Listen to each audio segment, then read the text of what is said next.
Recording in progress.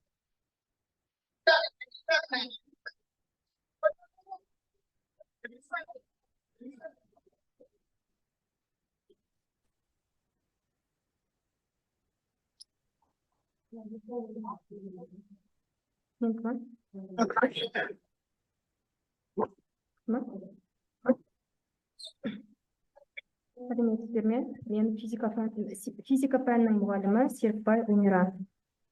Менің авторлық бағдарламамның тақырыбы электростатика негіздері. 2025 жылы 4 сәуірдегі сараптама кеңестің номер 2 хаттамасы негізінде оқу процесіне енгізу үшін мақұлданды. Электростатика негіздері авторлық бағдарламамның 8 сынып оқушыларына арналған, аптасына 1 сағат, барлығы 34 сағатты құрайды. Бағдарламаның мақсаты оқушылардың физикалық білімін дамыта отырып, табиғатқа деген қызығушылығын арттыру, қарастыратын негізгі құбылыстар жайлы білімді, олардың өту ерекшеліктерін, негізгі ұғымдарын, физикалық шамаларды, олардың математикалық жазуларын, өлшем бірліктерін және физикалық шамалар мен формулаларды қолданып есеп шығаруға баулу.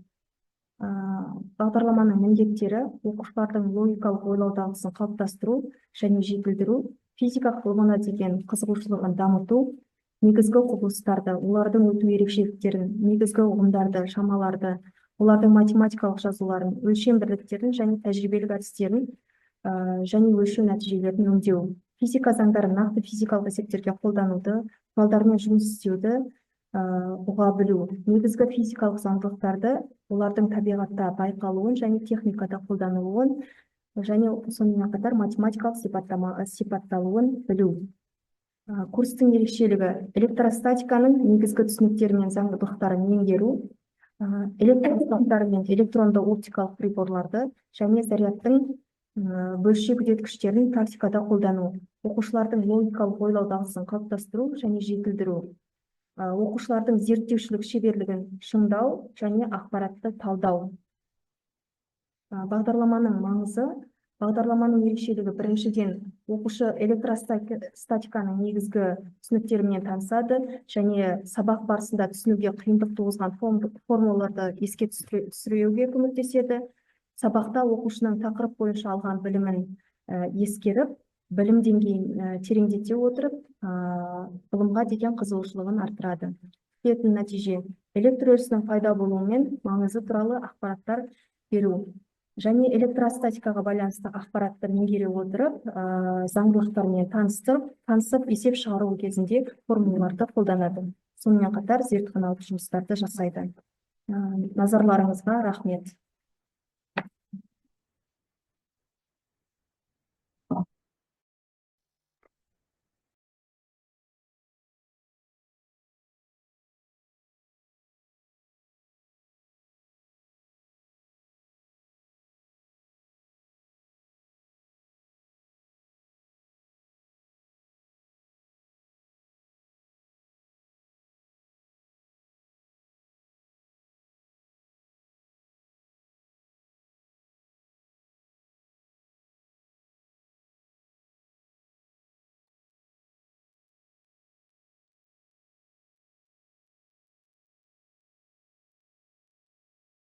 Қайырлы күн әріптестер, мен Алматы қаласы Медеу ауданы нөмір 53 мектеп гимназиясының биология пәнінің мұғалімі Айдарбаева Қамза Ильясова.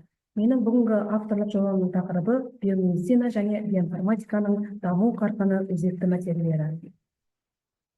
Элективті курс бағдарламасы 2025 жылы 4 сәуірдегі сараптама кеңесінің нөмір 2 хаттамасының негізгі оқу процесіне енгізу үшін мақұлданды. Биомедицина және биоинформатиканың даму қарқыны өзекті мәселелері 10-11 сынып оқушыларына арналған, аптасына 1 сағат, барлығы 34 сағатты құрайды. Бағдарламаның мақсаты мен ерекшеліктері. Бағдарламаның мақсаты биомедицина, өнеркәсіптік биотехнология және агробиотехнологияны қамтитын биотехнология саласында 10-11 сынып оқушыларын оқытуға бағытталған. Бірегей білім беру жүйесі, заманауи биология, генетика, молекулалық биология, биоинженерия және биоинженерия бойынша білім болып табылады. Практикалық қолданылуы, ғылыми зерттеу, өндірістік технологиялық және табиғатты қорғау салаларында қолдану.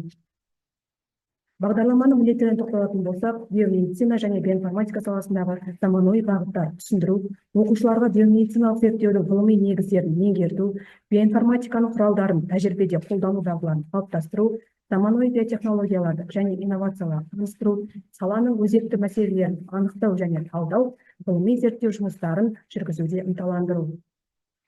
Қолдану салалары: медицинада қатерлі ісікті ерте анықтау және генетикалық бейімдеуде, фармакологияда дәрілерді генетикалық бейімдеуге негізделген тәсіл болып табылады, ауыл шаруашылығында генетикалық модификацияланған өнімдер болып табылады, қоршаған ортада биологиялық әдістермен экологияны қорғау, білім жүйесінде STEM бағытында тереңдетілген оқу бағдарламалары.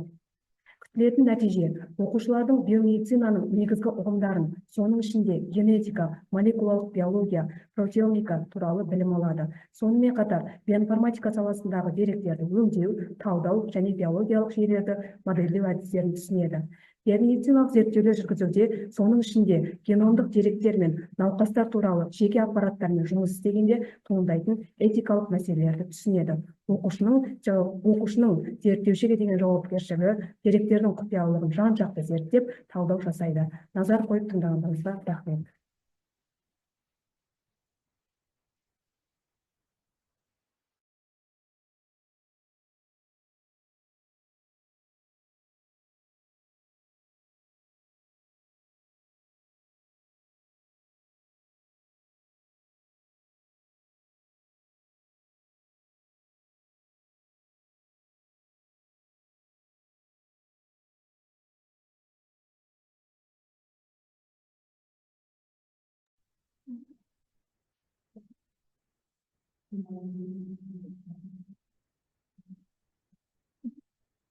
Сәлеметсіздер ме, құрметті мұғалімдер?